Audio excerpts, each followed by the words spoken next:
Why is it that the Olympic gold medalist and the athlete who comes in dead last, why do they have the exact same goal? Right. Yeah, it's a great question. Because, we are a culture that is just completely obsessed with setting these massive cinematic goals, like the New Year's resolution to get ripped or the aggressive, I don't know, Q3 revenue target to double the company's size. Oh, absolutely. The movie montage. Yes, we expect this montage where the upbeat music kicks in, you sweat for a few weeks, and boom, you're transformed. But mathematically, if both the winner and the loser share the exact same objective, the goal itself cannot possibly be the thing driving the success. It's actually a textbook case of survivorship bias. I mean, we obsessively interview the gold medalist and just conclude that their unyielding desire to win is what got them there. Right. What we completely ignore are the thousands of athletes who wanted it just as badly, who had the exact same goal plastered on their bathroom mirror, but didn't even make the Olympic trials. Yeah, that's such a wild realization. Yes. Right. What actually separates the winner from everyone else isn't the ambition. It's the underlying machinery. The daily systems. And that paradox is exactly why today's deep dive is pulling apart James Clear's mega bestseller, Atomic Habits. But we aren't just stopping there, right? No, definitely not. We've stacked this with business scaling frameworks for founders and some incredibly sharp academic and psychological critiques of the whole habit-building model. Yeah, we're really getting into the weeds today. Exactly. Our mission today is to move past the exhausting cinematic overhauls and hand you, the listener, a literal operating manual for your brain. We're going to map out the actual neurological mechanics of human behavior, apply it to corporate culture, and ultimately, and I think this is the best part, look at where this microscopic focus completely breaks down in the real world. Yeah, we're moving way away from that standard, hollow, self-help cheerleading. We're going to look under the hood at the underlying math, the dopamine receptors, and the psychology of, well, why you do what you do and why you fail when you try to change it. Right. So to you listening right now, by the end of our conversation, you're going to understand the invisible architecture dictating your daily choices. So let's jump right into this survivorship bias thing. If setting massive goals is a trap, what's the alternative? Yeah. Because a lot of people listening are high achievers. Yeah. If I just abandon my massive goals, don't I just, lose my ambition and become completely complacent? It's a very rational fear, but it really misunderstands the mathematical reality of compounding. Yes. The thesis in the sources here is that habits are the compound interest of self-improvement. Okay, compound interest. Break that down. So if you improve by just 1% every day for a year, the math, which is 1.01 to the power of 365, means you end up nearly 38 times better by the end of the year. 38 times. Wow. Right. You aren't losing ambition. You are simply shifting your cognitive load away from a distant, uncontrollable outcome and placing it entirely on the controllable daily input. I think about it like navigating a ship. There's this great analogy in the materials. If you're steering a massive freighter leaving Los Angeles and you adjust the compass by just 3.5 degrees south, you don't even notice the change on the deck. No, not at all. The ship looks like it's going in the exact same direction. But by the time you cross the country, that invisible 1-degree shift means you land in Washington, D.C. instead of New York. Exactly. It's imperceptible in the moment. But here's the psychological friction, right? When we make a 1% shift, we expect to see the results of that shift immediately. Oh, yeah. Which brings us to the most dangerous phase of behavior change, what the author calls the valley of disappointment. The valley of disappointment. Sounds bleak. It really is. See, we are neurologically wired by evolution for immediate return environments. When our ancestors found a berry, they eat it and they got immediate calories. Right. Instant gratification. Exactly. Modern society, however, is a delayed return environment. You go to the gym today, you don't get fit until next year. You save money today, you don't get to retire for 3 decades. Man, it's that brutal feeling of eating nothing but kale salads for 4 days, stepping on the scale, and seeing that you haven't lost a single ounce. Yeah. Your brain just immediately starts screaming, "This is pointless. The effort is completely wasted. Abort." But the effort isn't wasted at all. It's being stored. I mean, breakthroughs often happen only after persisting past that valley, where you put in the work and see absolutely zero visible results. Okay, so it's building up. Right. Think of an ice cube sitting on a table in a room that's, say, 25 degrees. The room slowly heats up, 26, 27, 28 degrees. And nothing happens to the ice. Exactly. Nothing happens. 30, 31 degrees. Still nothing. But at 32 degrees, it suddenly melts. The thermal energy applied at 26 degrees wasn't wasted. It was building up to a phase transition. And human progress works the exact same way. That makes perfect sense. But it also highlights a massive vulnerability, doesn't it? How so? Well, if surviving that valley of disappointment requires us to keep going for weeks or months without any immediate visible reward, sheer willpower is just going to run out. Oh, 100%. Willpower is a finite cognitive battery. Mhm. If we're relying on it, it's really just a matter of time before we crash. So how do we bypass the need for willpower entirely? By moving away from the outcome level and attacking the change at the identity level. Identity level. Yeah, true. Permanent change happens when you shift how you view yourself. Yeah. Your current behaviors are simply a reflection of your current identity. Yeah. If you're constantly forcing yourself to do something that contradicts who you believe you are, you'll eventually experience cognitive dissonance. And you'll just snap back to your baseline. Exactly. So it's the difference between saying, I'm trying to quit smoking and saying, I'm not a smoker. That is the perfect example. Because the first person still identifies as a smoker who is actively resisting a cigarette. That takes immense willpower. But the second person has adopted a totally new identity. Smoking simply isn't something they do. Precisely. Every action you take is a tiny vote for the type of person you wish to become. You don't need a massive resolution to write a novel. You simply say, I am a writer. And what does a writer do? A writer casts a vote for that identity by writing one single paragraph every morning. That tiny habit builds the evidence for the new identity, and it completely removes the crushing anxiety of the massive goal. I want to pivot this concept into the corporate world for a second, because the business frameworks we're looking at apply this exact same psychology to identity-based scaling for companies. And I just find this fascinating. It's a huge shift in organizational behavior. Right, because if an individual casts votes for their identity by doing one push-up or writing one paragraph, how does an entire organization cast a vote? I mean, a company doesn't have a morning coffee routine. Well, a company's identity is not the list of aspirational core values painted on the lobby wall. Right, the stuff nobody reads. Exactly. A company's identity is whatever the company systematizes. The traditional way of building a team is to focus on skills and outcomes, saying, we need better developers to hit a 2x revenue target. Which just sounds stressful. It is. The identity-based approach shapes the culture by saying, we are a learning organization. Ah, okay. So the operating system is the identity, not the quarterly goals. How do they prove that, though? How do they cast the vote? By proving it with their internal systems. They run weekly learning sprints, they publicly share knowledge, and openly celebrate failed experiments.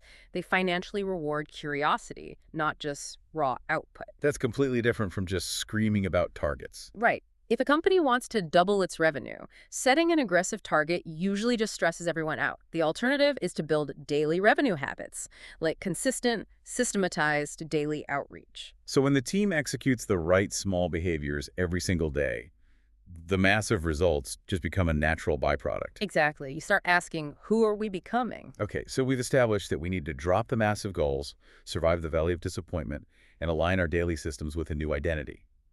But how do we actually wire this new operating system? We need to get into the mechanics. Yeah, how do we build the machinery? Let's trace the actual neurological loop of how a habit forms. The sources say every habit, good or bad, is driven by a four-step feedback loop. Cue, craving, response, and reward. And to master this loop, we have to leverage the 4 laws of behavior change. If you want a habit to stick, you must make it obvious, make it attractive, make it easy, and make it satisfying. Let's break down the psychology of each of those, starting with the cue, making it obvious. If I want to start running, just deciding I'm going to run isn't enough. Not even close. The psychological literature references Peter Gollwitzer's concept of the implementation intention. This is where you map a new behavior to a specific time and location. You don't just say, I run tomorrow. You say, when I wake up at 7 a.m., I will put on my running shoes in the kitchen. You are creating a clear, unmistakable trigger in your environment. You can also use habit stacking, where you hijack an existing, deeply ingrained neural pathway. Give me an example of that. After I pour my morning coffee, I will meditate for 1 minute. The coffee is the cue. But importantly, just seeing the cue doesn't compel action unless there is a craving attached to it. Right. Which brings us to law 2, make it attractive. This is all about dopamine. And this is where people often misunderstand brain chemistry, I think. How so? Well, dopamine isn't just released when you get the reward. It spikes in anticipation of the reward. It's the craving that drives the action. The spike happens when you see the donut, not just when you bite into it. Exactly. And to manufacture that anticipation for habits we usually avoid, behavioral economist Catherine Milkman developed temptation bundling. Okay, what is that? It relies on a psychological concept called the Premack principle, which states that high probability behaviors will reinforce low probability behaviors. So in plain English, you link an action you want to do with an action you need to do. Right. So if your high probability behavior is, I don't know, watching a trashy reality TV show, and your low probability behavior is working out, you strictly forbid yourself from watching that show unless you are physically walking on the treadmill. You bundle the temptation to engineer the craving. That is genius. So then we move to the response. Law 3, make it easy. Yes, because humans are governed by the law of least effort. We naturally gravitate toward the option that requires the lowest cognitive and physical friction. Right. This is why environment design is infinitely more powerful than motivation. So if you want to practice guitar, do not leave it zipped up in a case in the back of your closet. Put it on a stand right in the middle of your living room. Exactly. You are reducing the activation energy required to start the habit. This is also the entire mechanism behind the 2-minute rule. Oh, I love the 2-minute rule. It's so effective. You basically shrink any new habit down to a 2-minute version of itself. Instead of read a book, the habit is read 1 page. It sounds almost silly. It does, but it completely short-circuits procrastination because the friction is basically zero. Finally, Law 4, make it satisfying. This is how you close the neurological loop. Behaviors that are instantly rewarded get repeated. Behaviors that are instantly punished get avoided. Right. But remember our delayed return environment. Good habits rarely have immediate payoffs. You have to manufacture immediate satisfaction to trick your brain into repeating the action tomorrow. This is why habit trackers are so insanely effective. Putting a giant red X on the calendar every day you complete the habit, it gamifies the process. Yeah, the immediate satisfaction doesn't come from a six-pack of abs. It comes from the psychological win of not breaking the chain. Exactly. Now, this framework is brilliant for building habits, but what if I want to stop mindlessly scrolling my phone in bed? Do I just flip this entire manual upside down? Yes, you invert the laws to systematically dismantle the habit loop. You make the cue invisible, leave your phone charging in the kitchen overnight. You make the craving unattractive, remind yourself of the anxiety the news causes. You make the response difficult by adding massive friction, like deleting the social apps entirely so you have to use a clunky, slow desktop browser. And you make the reward unsatisfying. Precisely. If you use a habit contract or an accountability partner, failure becomes immediately painful. If you doom scroll during work hours, you automatically owe your friend $50. Suddenly, the immediate consequence of the bad habit is a highly unsatisfying financial penalty. Okay, this operating manual is beautifully engineered. Yeah. But humans aren't machines, right? And life isn't a controlled laboratory experiment. Far from it. When we step back and look at the academic and psychological critiques of this model in our sources, the flawless math of 1% compounding starts to show some pretty deep cracks. Let's talk about where this framework fails, starting with Nassim Nicholas Taleb's concept of the black swan. Yeah. Taleb's work in Antifragile poses a massive challenge to the atomic habits model. The 1% rule mathematically assumes that progress is a smooth, linear, highly predictable curve. You put in the daily work, the interest compounds, and success just inevitably follows. Right. But Taleb argues that history, economics, and wild success are rarely driven by smooth increments. They are driven by extreme, highly improbable, nonlinear outliers, what he calls black swans. Give me a concrete example of how that plays out, because it feels like a direct contradiction to everything we just discussed. Sure. Imagine 2 authors. Author A perfectly executes their atomic habits. They optimize their environment. They write 1 perfectly edited page every single day for 10 years.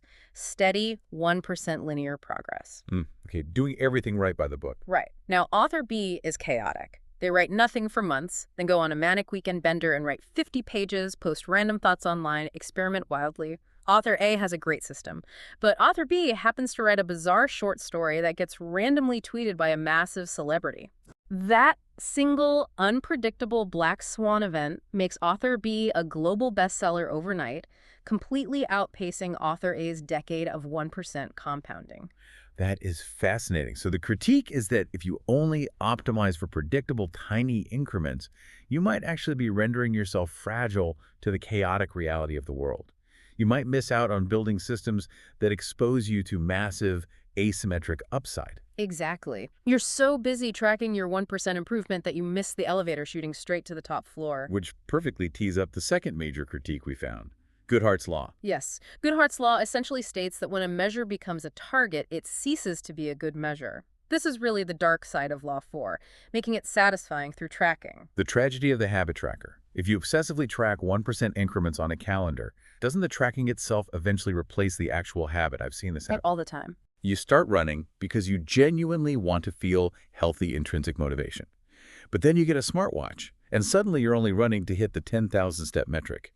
The dopamine shifts from the joy of the activity to the extrinsic reward of the metric. Exactly. The metric fixation crowds out the intrinsic motivation. You end up doing it purely for the red X on the calendar, and that can lead to severe performance anxiety or even premature quitting the moment you miss a day and the metric is ruined. The system turns into a rigid cage rather than a supportive foundation. Precisely. And that leads us to perhaps the most profound critique in the academic literature we reviewed, the sociological blind spot. The Atomic Habits framework is built on a heavily Western, hyper-individualistic worldview. It traps the individual completely in a vacuum. Yeah, the academic review points out that this model heavily emphasizes individual responsibility. The implicit message is basically, if your life isn't where you want it to be, it is your fault. Fix your systems, optimize your environment, and build better habits.